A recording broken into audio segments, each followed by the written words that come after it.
भारत का इतिहास अनेक राजवंशों की गाथाओं से समृद्ध है, जिनका योगदान सदियों से हमारे देश की संस्कृति, राजनीति और समाज पर गहरा प्रभाव डाला है।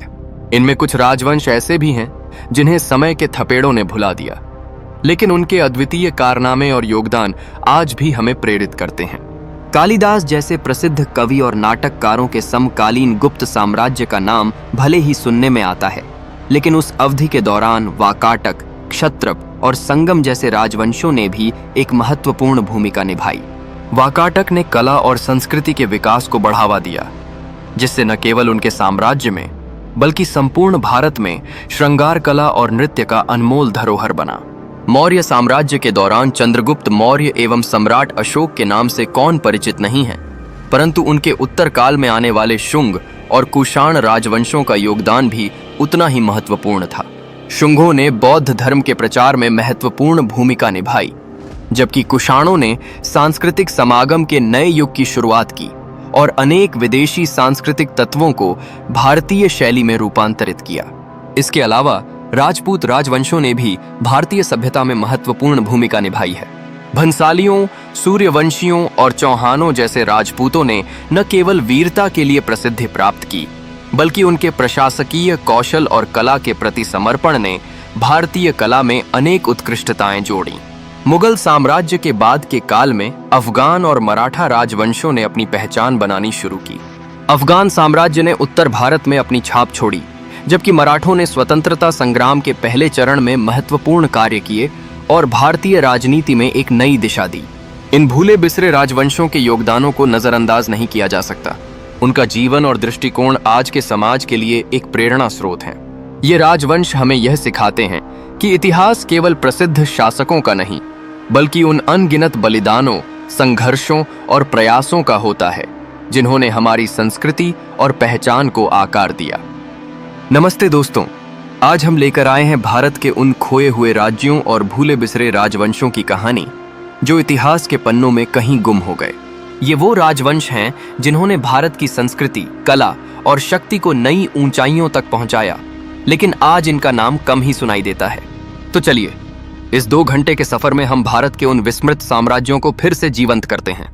भारत का इतिहास हजारों साल पुराना है, जो वैदिक काल से शुरू होकर आधुनिक युग तक फैला है।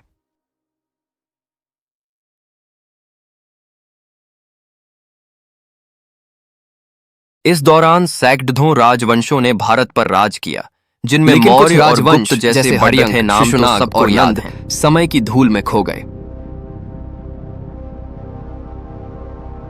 आज हम उन राजवंशों की बात करेंगे जिन्होंने भारत को आकार दिया, लेकिन जिनका जिक्र आज स्कूल की किताबों में भी कम होता है। युद्ध, कला और संस्कृति की, जो भारत के हर कोने में गूंजती थी। हम शुरू करते हैं मगध के हर्यंक वंश से, जो भारत के पहले बड़े साम्राज्य की नींव रखने वाला था। 6ठी सदी ईसा पूर्व में बिंबिसार ने की थी। मगध, जो आज का बिहार और झारखंड है, उसका केंद्र था राजगीर, एक शक्तिशाली शहर। बिंबिसार ने अपनी कूटनीति और युद्ध कौशल से मगध को उत्तर भारत का सबसे ताकतवर राज्य बनाया। बिंबिसार का समय बौद्ध और जैन धर्म के उदय का भी गवाह था। उन्होंने गौतम बुद्ध और महावीर के साथ गहरे संबंध बनाए, जिसने मगध को धार्मिक केंद्र बनाया। लेकिन उनकी सबसे बड़ी उपलब्धि थी अपने राज्य का विस्तार। बिंबिसार के बेटे अजातशत्रु ने मगध और लिच्छवी जैसे राज्यों को जीता। उन्होंने वैशाली के लिच्छवी गणराज्य के खिलाफ युद्ध लड़ा और जीता। लेकिन उनकी कहानी में एक दुखद मोड़ था, क्योंकि उन्होंने अपने पिता को कैद कर सत्ता हथिया ली थी। अजातशत्रु ने मगध की राजधानी राजगीर से पाटलिपुत्र यानी आज का पटना, उन्होंने बौद्ध धर्म को समर्थन दिया और पहली बौद्ध संगीति का आयोजन किया। लेकिन हर्यंक वंश का अंत 5वीं सदी ईसा पूर्व में हुआ। हर्यंक वंश के बाद मगध का शासन शिशुनाग वंश का राज आया। शिशुनाग, जो हर्यंक के एक मंत्री थे, ने सत्ता हथियाई और 413 ईसा पूर्व तक शासन किया। बड़ी जीत थी अवंती, यानी आज ने मगध की ताकत को और मजबूत किया।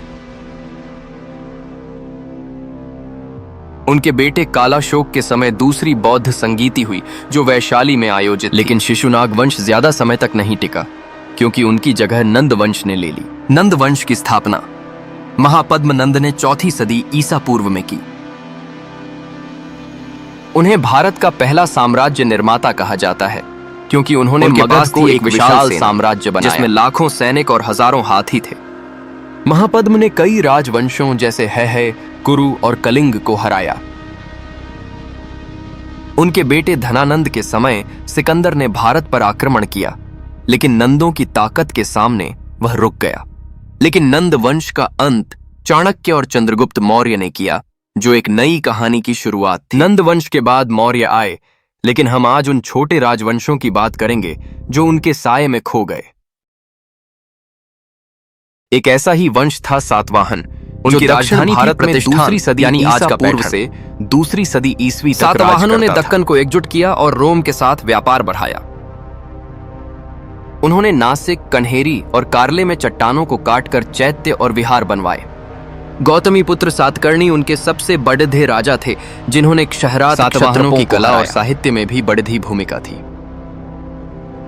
उन्होंने अमरावती और सांची के स्तूपों को सजाया, जो आज भी बौद्ध कला के प्रतीक हैं। लेकिन तीसरी सदी ईस्वी में उनका साम्राज्य छोटे छोटे राज्यों में बंट गया। चलते हैं विदर्भ की ओर, जहां वाकाटक वंश ने चौथी से छठी सदी तक राज किया। उनकी राजधानी थी नंदीवर्धन, जो आज का नागपुर के पास है। वाकाटक गुप्त साम्राज्य के समकालीन थे और उनके साथ वैवाहिक संबंध रखते थे। वाकाटक राजा प्रवरसेन प्रथम ने अपने साम्राज्य को मध्य भारत उन्होंने अजंता की गुफाओं को संरक्षण दिया, जो विश्व धरोहर। उनकी कला में बौद्ध और हिंदू दोनों का मिश्रण था।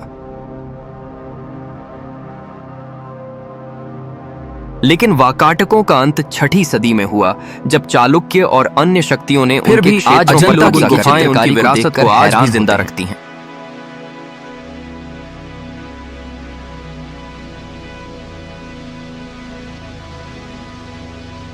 दक्षिण भारत में एक और भूला हुआ वंश था पल्लव। उनकी राजधानी से 9वीं सदी तक तमिलनाडु में राज करता था। पल्लवों ने द्रविड़ वास्तुकला को जन्म दिया। पल्लव राजा नरसिंह वर्मन प्रथम ने महाबलीपुरम में रथ मंदिर और तट मंदिर बनवाए। उन्होंने चालुक्यों के खिलाफ युद्ध लद्धा और उनकी राजधानी वातापी पर कब्जा किया। दोनों धर्मों को बढ़ावा दिया। लेकिन 9वीं सदी में चोलों और राष्ट्रकूटों ने पल्लवों को कमजोर कर दिया। साम्राज्य छोटे राज्यों में बंट गया। फिर भी महाबलीपुरम के मंदिर उनकी शक्ति और कला की गवाही देते हैं। अब बात करते हैं चेर वंश की, जो तमिलनाडु और केरल में तीसरी सदी राजधानी पूर्व से 12वीं सदी तक समुद्री व्यापार के लिए मशहूर थे। चेरों ने रोम और चीन के साथ मसालों और मोतियों का व्यापार किया। चेर राजा सेनगुत्तवन ने सिलप्पतिकारम जैसे तमिल साहित्य को संरक्षण दिया। उन्होंने कन्नकी मंदिर बनवाया, जो तमिल संस्कृति का प्रतीक है। लेकिन चोलों और पांड्यों के उदय ने चेरों को कमजोर कर दिया। चेरों की विरासत आज भी केरल की संस्कृति में दिखती है। उनके व्यापारिक बंदरगाह जैसे मुजीरिस विश्व इतिहास का हिस्सा हैं, लेकिन समय के साथ उनका नाम इतिहास की किताबों से गायब हो गया। पांड्य वंश भी तमिलनाडु का एक भूला हुआ रत्न है। तीसरी सदी ईसा पूर्व से 14वीं सदी तक उन्होंने मदुरै से राज किया। पांड्य मोतियों के व्यापार और तमिल साहित्य के लिए मशहूर थे। पांड्य राजा झटवर्मन सुंदर पांड्य ने अपने साम्राज्य को श्रीलंका तक फैलाया। उन्होंने मीनाक्षी मंदिर का विस्तार किया, जो आज भी मदुरै की शान है। लेकिन चोलों और दिल्ली सल्तनत ने उनके साम्राज्य को खत्म कर दिया। पांड्यों की तमिल संस्कृति आज भी जीवित है। संगम साहित्य, जिसमें उनकी कविताएं हैं, उनकी बौद्धिकता का प्रतीक है। लेकिन उनके युद्ध और विजय की कहानियां अब कम ही सुनाई देती हैं। अब चलते हैं मध्य भारत, जहां कलचुरी वंश ने छठी से 13वीं सदी तक राज किया। उनकी राजधानी थी त्रिपुरी, यानी आज का जबलपुर। कलचुरियों ने चेदी साम्राज्य को पुनर्जन्म दिया। कलचुरी राजा गंगेयदेव ने अपने सिक्कों पर विक्रमादित्य की उपाधि ली। उन्होंने बंगाल और उद्दीसा तक युद्ध लड़े, लेकिन राठौर और चालुक्य जैसे शक्तिशाली राजवंशों ने उन्हें कमजोर कर दिया। कलचुरियों की कला में त्रिपुरी के मंदिर और सिक्के आज भी उनकी कहानी कहते हैं, लेकिन उनका साम्राज्य छोटे राज्यों में बंट गया। फिर भी उनकी सैन्य शक्ति मध्य भारत की गाथा का हिस्सा है। अंत में बात करते हैं काकटिया वंश की, जो 12वीं से 14वीं सदी तक तेलंगाना में राज करता था। उनकी राजधानी थी वारंगल और वे अपनी सैन्य शक्ति के लिए मशहूर थे। रुद्रमा देवी इस वंश की सबसे प्रसिद्ध रानी थीं। रुद्रमा देवी ने पुरुषों की तरह युद्ध लड़ा और अपने साम्राज्य की रक्षा की। मार्को पोलो, जो उनके समय में भारत आया, ने उनकी प्रशासनिक क्षमता की तारीफ की। लेकिन दिल्ली सल्तनत ने काकटियों को हराकर उनके साम्राज्य को खत्म कर दिया। काकटियों की विरासत आज भी वारंगल के किले और रामप्पा मंदिर में दिखती है। उनके सिक्के और मंदिर दक्षिण भारत की समृद्धि की गवाही देते हैं, लेकिन उनकी कहानी अब गुमनामी में खो चुकी है। दोस्तों, ये थे भारत के वो भूले बिसरे राजवंश जिन्होंने हमारे इतिहास को आकार दिया। हर्यंक से लेकर काकटिया तक इनकी कहानियां साहस, कला और संस्कृति से भरी हैं, लेकिन समय ने इन्हें हमारे दिमाग से मिटा दिया। इन राजवंशों ने भारत को व्यापार, धर्म और कला में विश्व पटल पर पहचान दी। उनके मंदिर, गुफाएं और साहित्य आज भी उनकी महानता की गवाही देते हैं, लेकिन हमें इनकी कहानियों को फिर से जीवंत करना होगा। तो आपको क्या लगता है, क्या इन भूले हुए राजवंशों की कहानियां आज भी प्रासंगिक हैं? कमेंट्स में अपनी राय जरूर बताएं। अगर ये वीडियो पसंद आया तो लाइक, शेयर और सब्सक्राइब करना ना भूलें। हमारी प्लेलिस्ट में भारत के इतिहास और संस्कृति पर और वीडियो हैं। मिलते हैं अगले